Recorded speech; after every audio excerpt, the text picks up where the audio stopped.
begin for the day. Yesterday, I had mentioned that my dear Lordship had asked me to speak to the solicitor. Remain to be detagged. So It needs to be detailed. so we'll just, I just told them talk to the learned solicitors. So Yes, let's yes, both it sides. needs to be. I'll It is provide covered by. वो पिछले वाले group में हाँ meant to be detected oil come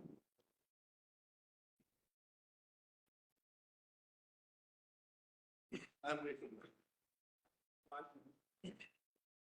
says I might say something.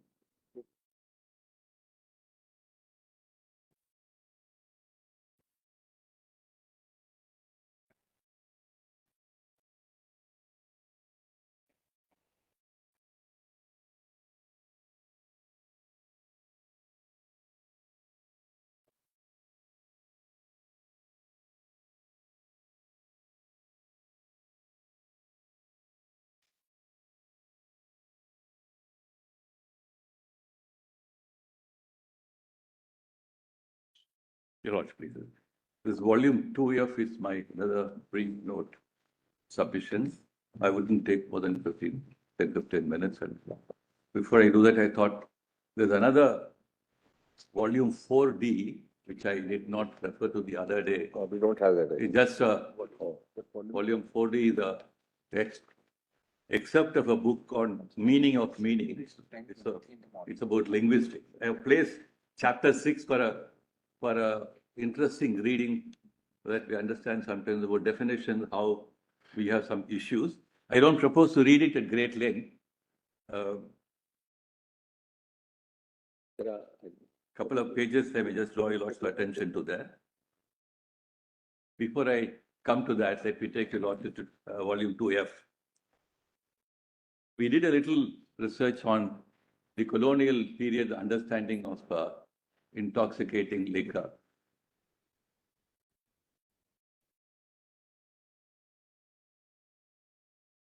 And that gives us some insights on how it was understood then.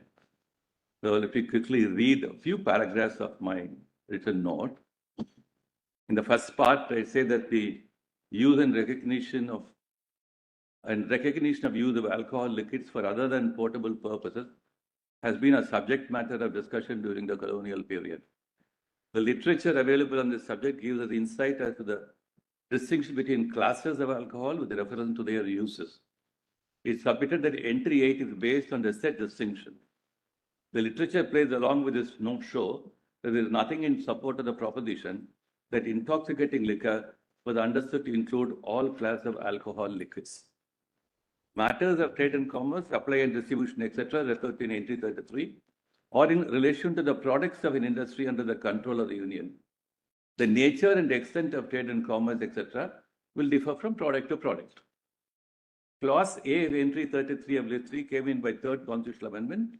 Enacting such a field of legislation in the concurrent list can be understood from the need for flexible distribution of legislative scope between Union and states. Entry 33 is therefore a classic example of Article 254 proposition.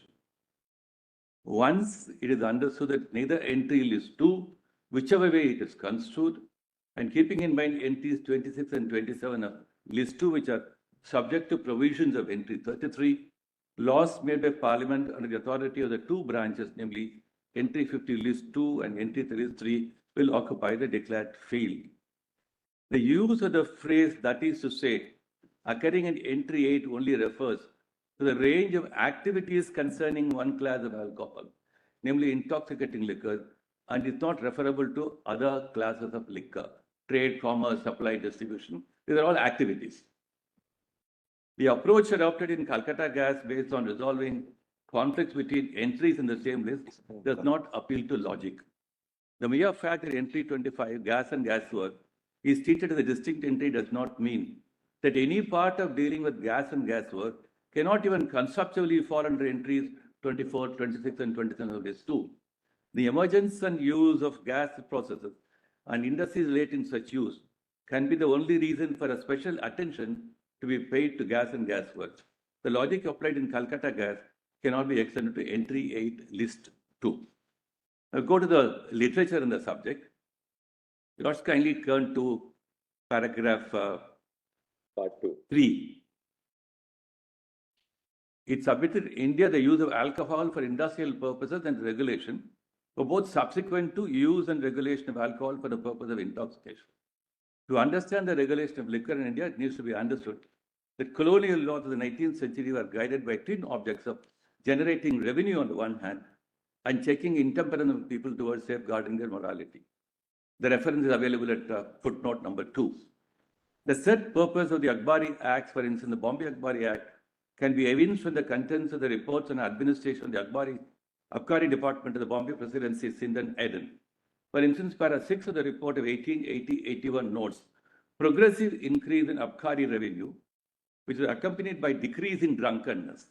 Notably, the details of revenue collections notes 4 branches of Abkari revenue, that's foreign liquor, country liquor, intoxicating liquor, and miscellaneous.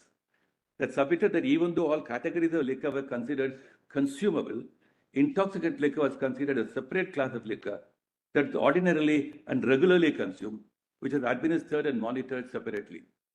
In the report of the Administration Abkari Department of the Bombay Presidency, Sindh and Eden, published in 1894, the sources of the revenue are listed as 1.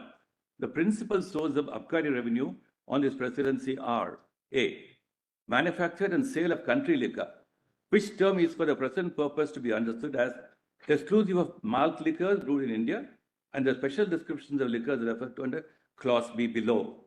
The manufacture and sale of malt liquors and of certain special descriptions of country liquors excise at rates leviable under the Indian Tariff Act on liquors imported from foreign liquors. C. The sale of foreign liquors. D. The manufacture and sale of intoxicating drug other than opium or preparation of opiums. The country liquor taxed and consumed are 2 kinds, distilled spirit and toddy or the sap of palm tree. Then next paragraph. The liquor in question during the first century of colonial rule was only the liquor that ordinarily being consumed. It's also worth stating that the alcohol proof prescribed was never as high as 90% proof as is being discussed today. Even as late as 1919, the report on the administration of the Excise Department, Abkari and opium in the Bombay Presidency, Sindh and Eden notes it para 4. There was no change in the prescribed sales strength of country spirits sold, namely 25%, 30%, so and so.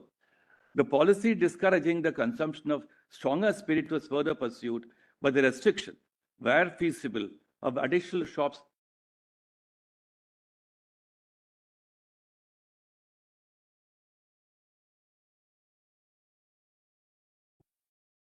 Then paragraph 7.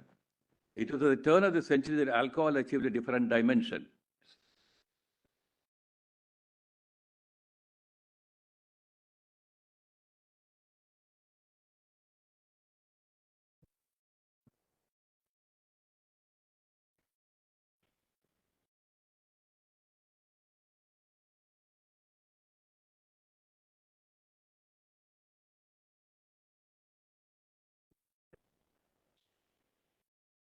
Then turn to paragraph 8. With the increased use of alcohol emerged from the issue of liberal taxation for industrial alcohol and the conundrum that's being faced with the Honorable Court as to what constitutes industrial alcohol. This issue was considered by the Industrial Alcohol Committee in the report of 1920, where it observed we have some difficulty in finding a satisfactory definition of the term industrial alcohol and in avoiding the purely subjective definition of alcohol intended for industrial purposes. At first sight, this would appear to be the only possible description, as there is no intrinsic difference between alcohol intended for portable and non-portable purposes. Possibly the best definition, where the object is to place the finished product on the market by will exclude the use of alcohol in hospital and in the preparation of medicines and tinctures. Industrial alcohol, as defined above, is alone dealt with this committee. The British Interdepartmental Committee on so-and-so paragraph for the report that all alcohol for power attraction purposes should be described as power alcohol. This is satisfactory so far as it goes. And we have made suggestions for the definition and regulation of such power alcohol.